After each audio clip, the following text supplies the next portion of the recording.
और बदनसीबी यह है कि हमारे जहां भी हमारे एमएलए के कदम पड़ते हैं वहां का बेड़ा गर्क। द्राबशाला में गए तो द्राबशाला बंद, नवगढ़ नीचे ही पहुंचे तो नवगढ़ का वो सिलसिला ही चला। ये हमारी बदनसीबी है।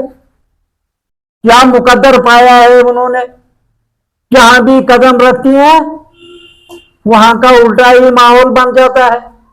आया मैं उनसे भी हाथ जोड़कर कहता हूं कि आप लोगों के पास जाओ, बेजान चीजों के पास मत जाओ, उनके वो मसाइल को हल करो, बजाय इसके कि सिर्फ फोटो शूट किया और लोगों को दिखा दिया। इन बातों के लिए मैं उनसे क्षमा चाहूंगा, वो मेरी बच्ची के समान है, लेकिन कम से कम उनको उस गाइडलाइन पर चलना है। वो गाइडलाइन पर नहीं चले, वो एक एमएलए। बात अगर ये खुद अमन को खलल में तब्दील करना चाहते हैं तो ये डीसी साहब और यहाँ के एक्सीन जो हैं उनकी जिम्मेदारी। शुक्रिया अदा करता हूँ, आप शॉर्ट नोटिस में आए मीडिया वाले। जैसे कि आप सभी जानते हैं, आज पूरे किश्तवाड़ में सिटी हो, मफाजात हो, इलाके हो, पानी की बड़ी क्राइसिस है। ये पिछले 26 तारीख से, अगस्त की 26 तारीख से यहाँ पानी का मसला है। इस सिलसिले में हम कुछ आपके सामने रखना चाहते हैं ताकि लोग अवेयर हो सकें कि ये पानी की क्राइसिस क्यों है। दो चीजें हमने देखी यहाँ। एक तो जो डिपार्टमेंट है पूरा डिफेक्ट हो चुका है पानी का। यहाँ एक एक्शन साहब आए हैं नए, या उनके जो नीचे कर्मचारी हैं, AWE है, JE जो भी है, ये पानी अगर किसी को देते हैं तो पॉलिटिकल बुनियादों पर नंबर 1। किसी का फोन होना चाहिए किसी पार्टी का। दूसरी बात ये है कि हमने वक्तन फवक्तन ये बोला था, ये जो नाइगर स्कीम थी, नाइगर स्कीम में 55 करोड़ रुपया जो था, जब पिछला टर्नओवर था उमर अब्दुल्ला का सैंक्शन हुआ, उसमें हमने तब भी बोला था कि इसको अच्छी तरीके से बनाइए। लेकिन इन्होंने क्या किया है, उसमें पैसा ऐसे बर्बाद किया, सड़कें बनाई, डंगे दिए, अननेसेसरी डंगे दिए, और सारा पैसा जो है हशप है। वो केस हमने विजिलेंस में भी डाला है।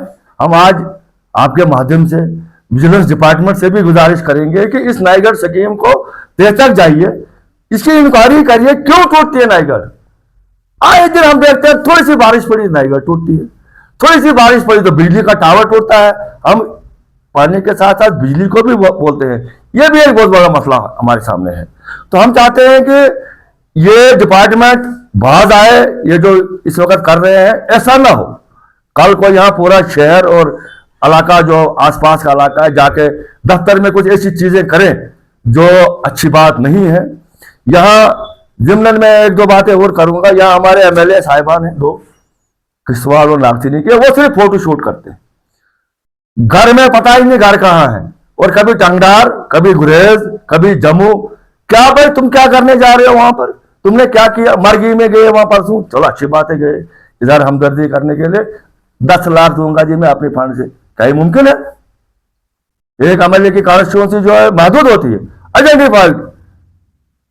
लोगों को बेवकूफ बनाया जा रहा है। लोगों को, किश्तवाड़ के लोग इतने बेवकूफ नहीं है।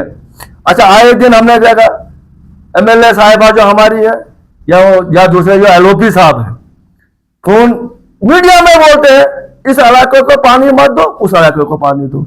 यार आपको जिम्मेवारी है, आप रिप्रेजेंटेटिव हो पूरे इलाके के, जिसने आपको वोट दिया उसके भी हो, जिसने वोट दिया उसके भी हो। ऐसा मत करिए, यहाँ सोसाइटी को डिवाइड मत करिए पानी और बिजली पर। और इसके बाद मैं माइक देना चाहूंगा अशोक। सीरियस एलिगेशन आप लगा रहे हैं सर, मैं आपको बोलना चाहूंगा सर, एक सीरियस एलिगेशन आप लगा रहे हैं कि एक्शन जो नए आए हैं वो किसी पॉलिटिकल पार्टी के कहने पर चलते हैं। बिल्कुल चलते हैं। पॉलिटिकल पार्टी कौन है? और हमारे पास सबूत है, फोटोग्राफ आपने भी देखे होंगे। पॉलिटिकल पार्टियों के दफ्तरों में टैंकर जाते हैं, और अगर सिविलियन मांगेगा उसको 10 दिन 15 दिन के बाद अगर कहीं नंबर आया तो आया, नहीं तो नहीं। मीडिया वाले आपका भी काम, आपका भी फर्ज बनता है। ये चीजें जब आप मीडिया में डालते हो इसको उजागर कीजिए। कौन से टैंकर हैं, किन दफ्तरों में जाते हैं, किन पॉलिटिकल लोगों के घरों के बाहर होते हैं। लोगों को 1000 लीटर नहीं मिलता है, उनको एक टैंकर सप्लाई किया जाता है रात में दिन में। तो हमारी गुजारिश रहेगी, और हम PHC मिनिस्टर से भी गुजारिश करते हैं कि वो सामले इसकी देख रेख करे, वरना यहाँ अंदेशा है लॉ एंड ऑर्डर जो है खराब हो जाए। देखिए, मैं तो पहले आपका ममनून और मशकूर हूँ कि आपने हमें मौका दिया। देखिए, ये एलिगेशन नहीं है, ये सच्चाई है। एलिगेशन हम इनको नहीं कहें, ये सच्चाई है। ये लोगों के सामने आया है कि लोग देख रहे हैं, हम ही लोग नहीं देख रहे, बल्कि एक बच्चा वो इस वक्त पानी के लिए तरस रहा है।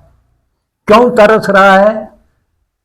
ये जो कारकर्दगी है पहले डिपार्टमेंट की है और उसके बाद हमारे जो रिप्रेजेंटेटिव्स हैं उनकी है। क्यों? क्योंकि उन्हीं की डायरेक्शन पर, उन्हीं की बिना पर ऐसा हो रहा है। पानी अगर नहीं है, क्यों नहीं है? कई नालियों को तो चलता है और कई नालियां कहते हैं ब्लॉक हैं।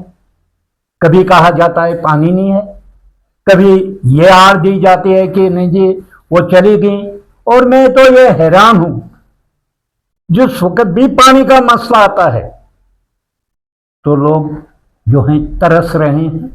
बड़े बड़े गांव जो हैं उनको पानी मुयसर नहीं है। जिन लोगों की अप्रोच नहीं है रिप्रेजेंटेटिव्स के साथ, उनको पानी मुयसर नहीं है।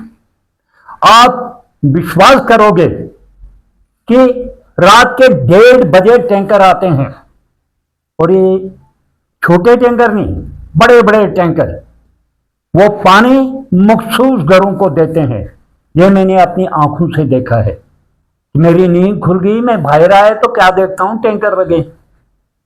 आज से कोई 7 दिन पहले की बात है। तो ये भी गलत है। अगर हम उलझें तो कहेंगे कि ये अमन में खलल कर रहे हैं। खुसूसन मैं डीसी साहब से यहां से आपके माध्यम से अप्रोच कर रहा हूं कि कम से कम इन चीजों का वे ध्यान रखें। क्या यार, रात को अगर टैंकर आते हैं, दिन को क्यों नहीं आते हैं? हमें भी तो पता चले कि ये पानी जाता है और किन किन घरों में जाता है। इस बात को अगर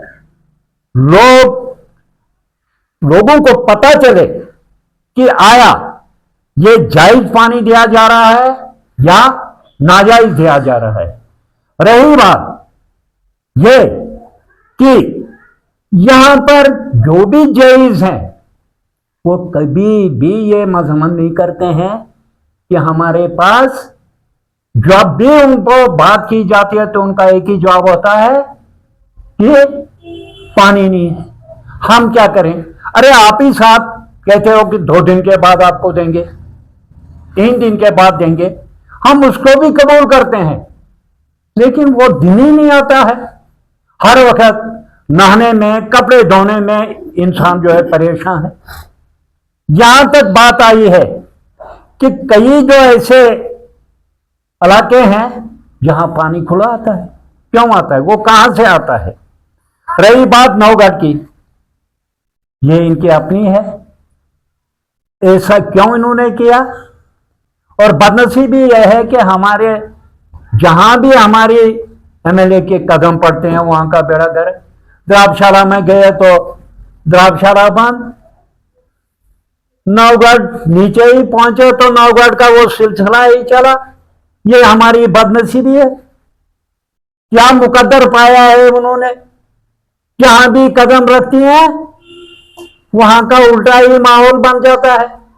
आया मैं उनसे भी हाथ जोड़कर कहता हूं कि आप लोगों के पास जाओ, बेजान चीजों के पास मत जाओ, फरियाद उनकी सुनो जो तरस रहे हैं, तड़प रहे हैं, बच्चे जो हैं पानी ढूंढ रहे हैं, उनके पास जाओ, उनके वो मसाइल को हल करो, बजाय इसके कि सिर्फ फोटो शूट किया और लोगों को दिखा दिया।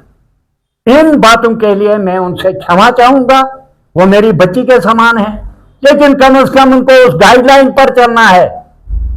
वो गाइडलाइन पर नहीं चले, वो एक एमएलए। उनको चाहे कि अपने दिमाग से चलो। वो मखसूस आदमियों के एमएलए नहीं है, वो किश्तवाड़ के एमएलए। मैं ये कहूंगा। रही बात, अगर ये खुद अमन को खलल में तब्दील करना चाहते हैं तो ये डीसी साहब और यहाँ के एक्सीन जो हैं उनकी जिम्मेदारी है, उन्हीं पर पड़ेगा।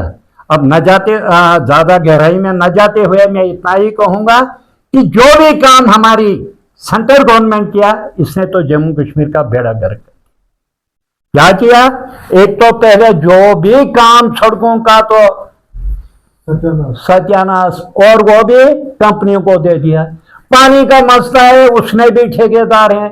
हमें चूड़ी टूट जाती है या कोई नाली टूट जाती है तो गांव वाले पैसे जमा करके उसको ठीक करवाते हैं, और उसके बाद ठेकेदार जो आता है पेमेंट निकालता है। तो कहां से ये पूरा होगा। मैं ये कहता हूं कि हमने कई बार ऐसे किया है, डोनेट करके चीजें लानी, ये उन लोगों को लाना, उनको भी पेमेंट करनी, और उनको भी चाहे जो ये बेचारे डेली वेजर हैं उनको क्या कहेंगे, उनको भी चाहे कि हम जायज रास्ते पर चलें। मगर रात को वो क्या करें, एक ड्राइवर आता है ट्रक लेकर, टैंकर लेकर तो बेच देता है।